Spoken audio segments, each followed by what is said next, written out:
Willkommen zu Frequent Traveler TV, heute wieder eine frisch gepresste Ausgabe für euch. Themen, die wir haben: Eurocontrol droht mit Streik, weil dort beim Lohn und den Arbeitszeiten keine Einigung zu finden ist. Des Weiteren geht es um die Ticketpreise. Streikt würde ich nicht sagen, aber man möchte da Ticketpreise erhöhen aus Umweltschutzgründen. Dann geht es weiter mit der 787 bei der Austrian Airlines, Einflottung, was das heißt in der Flotte. Weiter haben wir eine LATAM A321, die von der Piste gerutscht ist und der Flughafen ist bis Samstag vorerst wahrscheinlich geschlossen. Spannend ist, wer der Eigentümer dieser Bude ist, und das Ganze ist ja in Südamerika. Dann haben wir heute eine Scheidungsakte, World of Hyatt und MGM. Was bedeutet das für euch? Was solltet ihr noch tun, bevor die Scheidung vollzogen wird? Wir haben dann natürlich auch nochmal einen Deal, und zwar mit China Southern.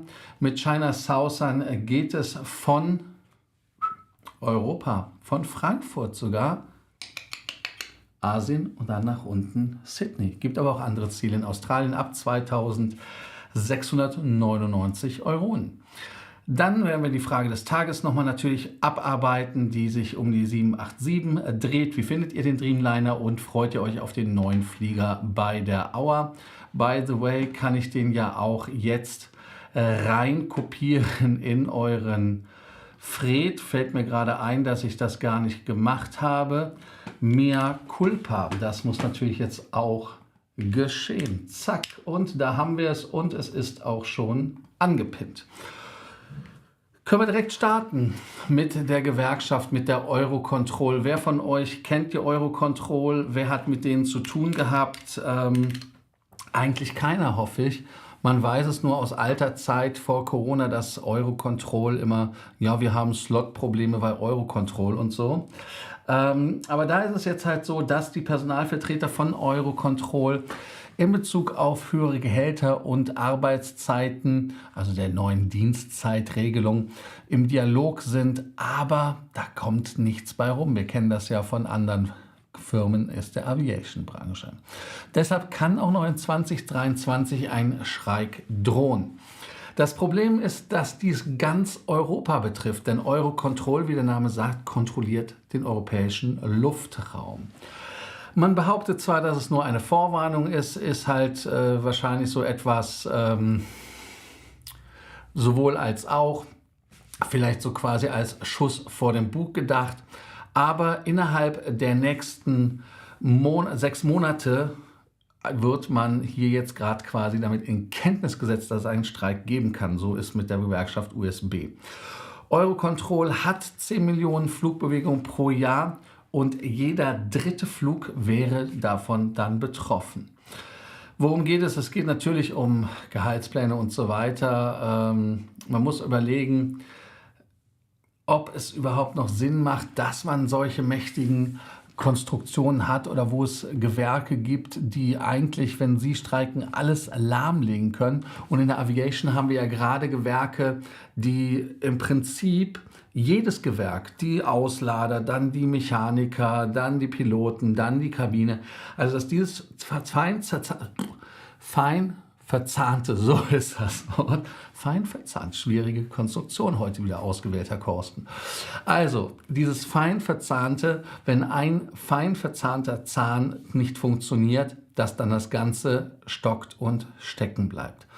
das ist, was man überlegen sollte. Weil hier kann man auch nicht ausweichen. Das ist jetzt nicht so wie bei der Lufthansa, wo man sagen kann, naja gut, dann fliege ich jetzt einfach mal über Amsterdam, Brüssel, London oder sonst wohin. Es ist schwierig. Aber denkt dran, den Kanal trotzdem zu abonnieren, die Glocke anzumachen, ein Like dazulassen und ganz wichtig, unten zu kommentieren und Kanalmitgliedschaft. Denn mit der Kanalmitgliedschaft werde ich eure Kommentare zu 100% beantworten. Ja, ganz wichtig.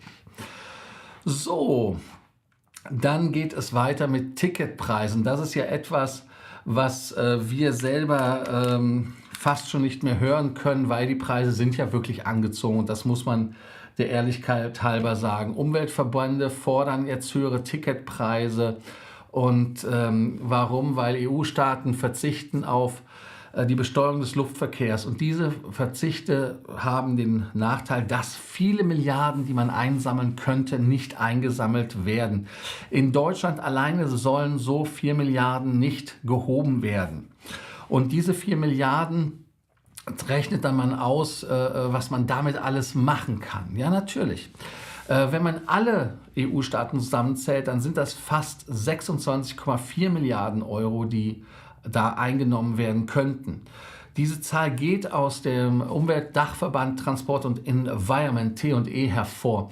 Na gut, ich sage jetzt mal so, Nachtigall, ich höre Trapsen, wessen Lied ich singe, dessen Studie finanziere ich oder sowas. Also schwierig. Für Europa, einschließlich Norwegen, Großbritannien und der Schweiz, kommen die Autoren halt sogar noch auf eine Steuerlücke von 34 Milliarden. Man ist halt wirklich dafür, dass man diese Emissionshandel, Kerosinsteuer, Mehrwertsteuer für Tickets einzuführen oder zu erhöhen. Ja, Moment. Kerosinsteuer haben wir ja nicht. Warum nicht? Weil es ja keinen Sinn macht. Was machst du denn mit einer Emirates oder mit einer Etihad oder mit einer Turkish?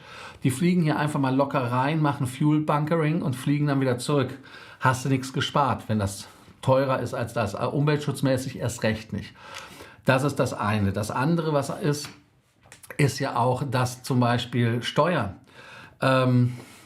Innerdeutsche Tickets bezahlen wir Mehrwertsteuer drauf. Ist doch klar. Also innerdeutsch werden Steuern bezahlt. Bei Private Jets, die wir innerdeutsch für Kunden chartern, kommen 19% Märchensteuer drauf. So ist das einfach. Also das stimmt dann auch nicht so ganz. Man sollte die nationale Luftverkehrssteuer auch hochsetzen. Wir haben doch Ticketsteuern, wenn ich das so richtig rekapituliere. Irgendwas ist da doch passiert. Aber man vergleicht jetzt die 4 Milliarden, die man in Deutschland nicht einnehmen kann, damit, dass man damit mehr als 100 neue ICEs pro Jahr anschaffen und die Schienen in 7,5-fachem Budget damit deutschen Höhentempo digitalisiert werden können. Ja, hätte Fahrradkette, wenn wir das Geld nicht in die Ukraine schicken würden, was in meinen Augen richtig ist, ist jetzt nur ein Vergleich, können wir auch viel machen. Mir fällt das auch immer sehr, sehr schwer zu sagen, dass wir an der Erziehung von Kindern sparen, Schule und so weiter. Auf einmal ist aber für allen möglichen anderen Quatsch Geld da. Vielleicht sollte man die Steuern einfach vereinfachen und wenn die Steuern einfacher werden, würden die Leute in Deutschland auch Steuern zahlen, weil sie nicht das Gefühl haben, dass sie beschissen werden oder dass Leute, die clevere Konstruktionen nutzen, die Steuern da runterrechnen. Deshalb wirklich die Steuern niedriger machen, jeder bezahlt die Steuern, Ende aus Mickey Mouse, keine Ausnahmetatbestände, fertig. So einfach ist das Leben, damit kann man Geld machen. CO2 können wir ja auch mal ausrechnen, wie viel CO2 man spart. Ich habe heute jetzt wieder gelernt, ich glaube bei Lanz war es, wo ich gesehen habe, 1,8%.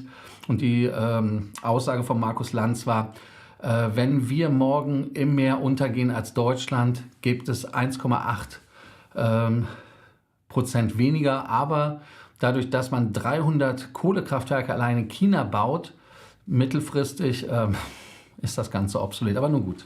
Ich will nicht in das Thema weiter rein, ist eigentlich Marius Fachgebiet. Gut, dann schauen wir uns das nächste Thema an. Ihr könnt ja auch was zu den Kommentaren schreiben, aber lasst uns wieder auf lustige Sachen eingehen, bevor ich wieder Herz und Pumpe kriege auf die 787er und auf die Einflottung bei der Austrian Airlines. Ich persönlich freue mich auf die Austrian Airlines, dass sie da das Flugzeug eingeflottet bekommen. Weil natürlich die Austrian Airlines mit ihren alten Buden, die 767, 777 und was sie alles haben, die mehr Seelenverkäufer geworden sind, werden halt durch Flugzeuge ersetzt, die auch wettbewerbsfähig sind. Und gerade für Annette Mann freut mich das. Wenn man dieses Alter der Flugzeuge, die die Auer mittlerweile in der Flotte hat, in der Langstreckenflotte hat, das sind 22,9 Jahre. So alt sind die Flugzeuge. Und es ist so, dass man jetzt bis 2028 10 Stück bekommt. 5 Stück sind die gebrauchten von der Hainan. Und die sind jetzt bei Lufthansa im Einsatz. Es soll wohl das erste Flugzeug am 10. Januar 2024 kommen. Und das wird dann die Delta Alpha Bravo Papa Bravo werden. Die wird nach Wien überstellt werden. Und dann sollte es mit dem Flug von Wien nach New York an den Start im Sommerflugplan geben mit dem Flugzeug.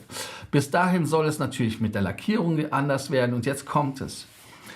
Die Kabine ist, nachdem sie Hainan war, auf Lufthansa getrimmt worden. Und dieses Lufthansa wird dann auf Austrian getrimmt. Ja, Bezüge werden geändert, hier und da ein paar Farben geändert, da geht man einmal nochmal mit dem Roller drin. Und das heißt, dass die Hainan-Sitze drin bleiben. Heißt also, die 5 Flugzeuge, die auch Sprinter genannt werden, das ist auch die 350er sind Sprinter von der Philippine Airlines, nur damit ihr das nicht verwechselt, ist es so, dass diese kleine Anpassungen gemacht werden und ja, dann ist das so, aber eine komplette Erneuerung ist bei der Kabine nicht möglich.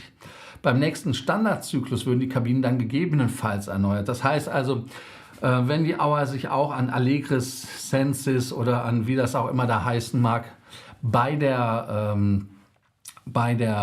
ganzen Geschichte beteiligen würde, dann würde das auch gemacht werden. Ich denke, das macht Sinn. Es geht auch natürlich darum, dass die Austrian Airlines im Moment auch keine Knete hat, dafür das zu machen. Deshalb lieber neue Flugzeuge und die Sitze, die eigentlich gar nicht so schlecht sind. Man sieht das mit der Lufthansa, wie das mit dem ersten Flugzeug gemacht wird. Jetzt sagt die natürlich, wenn die im Jänner, wie der Österreicher sagt, kommt, dann ist das natürlich bis zum Sommerflugplan noch ein bisschen hin. Aber bis dahin sollen halt wirklich die Dinge gemacht werden. Das Flugzeug muss umlackiert werden, innen drin geändert werden. Das sollte relativ fix gehen. Und was auch ganz wichtig ist, ist natürlich die Crews darauf geschult. Und dann wird es vielleicht Flüge geben, die wir fliegen können. Wien, Frankfurt oder irgendwas in der Richtung. Das wäre mal was Besonderes. Da wäre ich mal gespannt. Das Flugzeug selber, was kommen soll als erstes, ist 2019 gebaut. Und 247 Sitze sind in der Economy Class, 21 in der Premium Economy und 26 in der Business Class. Also klassische 3-Klassen-Konfiguration. Für New York eine coole Erfahrung. Gucken wir mal, wann der Flieger kommt. Dann haben wir ein Kuriosum, was ich euch auch zeigen möchte. Und das ist etwas, was glimpflich abgegangen ist. Da gibt es dieses Bild dafür. Das ist die LATAM-Maschine, die etwas merkwürdig geparkt ist. Wie ihr an dem Bild seht, ist das, dass die LATAM bei dem Zwischenfall in Florianópolis als Flug LH330 Sao Paulo Guarulhos verlassen hat und heute am Mittwochmorgen rund 40 Minuten verspätet angekommen ist und dann natürlich bei der Ankunft aufgesetzt hat auf der Piste 32. Beim Ausrollen passierte dann etwas, was man bis dahin so nicht kannte. Das Flugzeug scherte nach links aus, verließ dann im gemäßigten Tempo, wie es heißt, die Piste. Das Flugzeug drehte sich dabei um 90 Grad. Das Bughaben sank natürlich in dem Gras ein, wie ihr seht. Und dann musste man das Ganze rausholen. Der Flughafen bleibt bis Samstag geschlossen. Es wurde Gott sei Dank auch niemand verletzt. Die Leute hatten natürlich, und da muss ich jetzt den Bild-Zeitungsmodus anmachen, hingen kreidebleich in ihren Gurten. Nein, Scherz, ich weiß es nicht. Aber natürlich, wenn so ein Flugzeug dreht um 90 Grad, ist natürlich nicht so prickelig. Das Flugzeug wurde dann da rausgeschleppt und wie ihr seht an dem Bild hat es auch geregnet. Jetzt könnt ihr auch mich wieder sehen. Und wurde dann weggeschleppt. Der Flughafen ist also wie gesagt bis Samstag gesperrt. Interessanterweise, wem gehört der? Zürich Airport Brasil. Ja, ist ein Flughafen vom Zürich Airport. Also der Schweizer ist daran beteiligt. Interessant finde ich auch, dass der Flughafen so lange geschlossen bleiben muss. Auch hier unten kommentieren, was ihr davon haltet. Jetzt müssen wir eine Scheidung bekannt geben und zwar ist das die Scheidung bei Hyatt. und MGM. Die Partnerschaft endet am 30. September.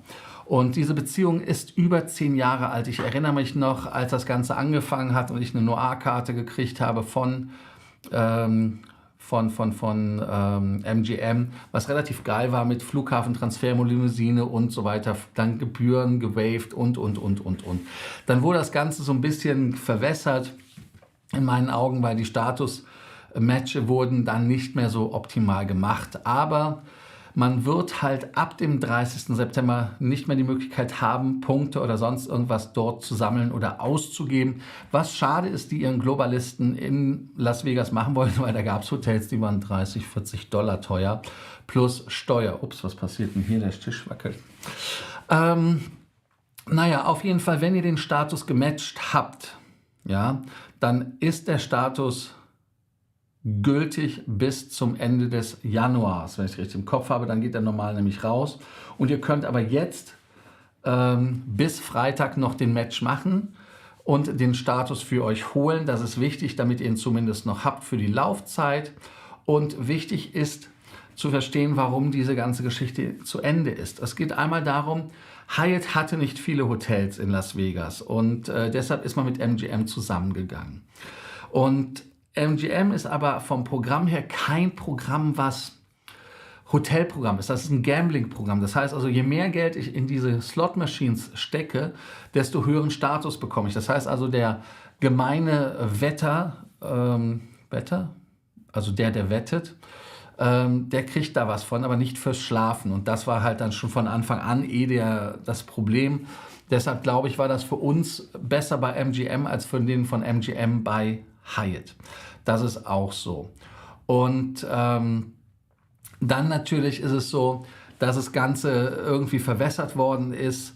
Es gab ja mal die Möglichkeit Double Dip bei MGM und bei Hyatt. Dann gab es zwischendurch, konnte man noch bei South West auch noch Punkte kriegen, aber das ist noch ein drittes Thema. Aber so ist es dann. Und dann ist dann auch der Status-Match reduziert worden, dass man also als Globalist nur noch Gold bekommen hat, genau wie der Explorist. Am Anfang bekam man noch den Noir-Status, kam drauf an, das war wahrscheinlich was Besonderes, aber normalerweise war es der Platin-Status. Ja, das dazu, wer es jetzt noch schnell machen wollte, sollte das tun. Ihr habt aber Zeit, also wahrscheinlich bis Freitag, also übermorgen. Ganz wichtig. Jetzt haben wir den Deal-Zone-Deal. Und zwar geht das mit der China Southern Business Class von Frankfurt nach Sydney über Guangzhou. Ich hoffe, ich habe es richtig ausgesprochen. Und der Preis ist da 2.699 €. Buchungsklasse ist IVIDA. Bei den Ticketrestriktionen gibt es natürlich auch, heißt also zum Beispiel, dass ihr Mindestaufenthalt habt, 6 Tage, gut, wenn man nach Down Under fliegt, will man ja auch nicht länger, oder es muss eine Nacht von Samstag auf Sonntag drauf sein, bevor man einen Turnaround macht. Man kann auch einen Stopover in China machen. Das geht, kostet 100 € pro Richtung, kann ich auch nur empfehlen. Andere Ziele wären zum Beispiel Melbourne. Melbourne ist auch bei 2.699 ungefähr ab und auch dann nochmal zu gucken, ob man nach Perth kommt. Das geht auch, aber da habe ich nicht so viel geschaut. Also merkt euch Melbourne. Ich finde Melbourne geil. Sydney ist auch geil. Kann ich nur empfehlen. Jetzt sagt ihr natürlich, was quatscht da. Mich interessiert eher, wie viel Meilen und Punkte und so weiter das sind.